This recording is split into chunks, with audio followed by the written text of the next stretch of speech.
म चाहिँ मिलन बस्नेत हाल क्रोएसिया युरोपको क्रोएसिया भन्ने देशमा छु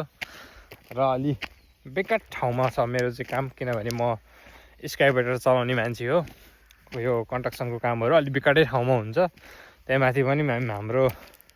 कर्सर हो क्वाइरीमा काम हो हैन त्यो भएको सिमेन्ट फ्याक्ट्री जस्तो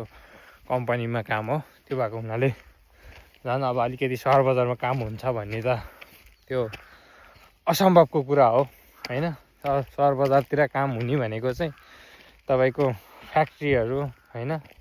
सानोतिनो कपडा उद्योग होटल व्यवसाय यस्तै कुराहरूतिर चाहिँ काम पाउँछ हाम्रो काम चाहिँ त्यस्तोमा हुँदैन हैन त्यो हुनाले मेरो चारैतिर पुरै जङ्गलै जङ्गल मात्रै देख्न सक्नुहुन्छ र के छ त आज मेरो यसो विचार विश्लेषण भनी हैन तपाईँ युरोप जानुस् अस्ट्रेलिया जानुस् अमेरिका जानुस् केही फरक पर्दैन क्या हैन एउटा हिन्दीमा डायलग छ नि त तिनका जोड के मैंने खुद को बनाया है भन्ने हैन सही हो क्या तपाईले एक जोड्नु भन्यो भने कहिले पनि दुई हुँदैन र दुई जोड्नु भन्यो भने कहिले पनि चार हुँदैन त्यो भएको हुनाले ठुलो ठाउँमा जान्छु ठुलो कमाउँछु म एकैचोटि सबै कुरो गर्छु सबै कुरो एकैचोटि म त्यो ठाउँमा पुगेपछि गर्छु यो ठाउँ पुगेपछि गर्छु भन्नु चाहिँ मूर्खता रहेछ किनभने म पनि पहिला नेपाल हुँदाखेरि त्यस्तै कुरा गर्थेँ अहिले त मेरो त्यहाँ हुँदा पनि 40-45 हजारको जागिर त थियो नै नेपालमा हुँदा नि मेसिनमा र अहिले त्यति त छ मेरो अब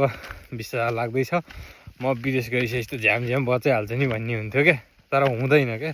त्यो अनुसारको खर्च त्यो अनुसारको कमाइ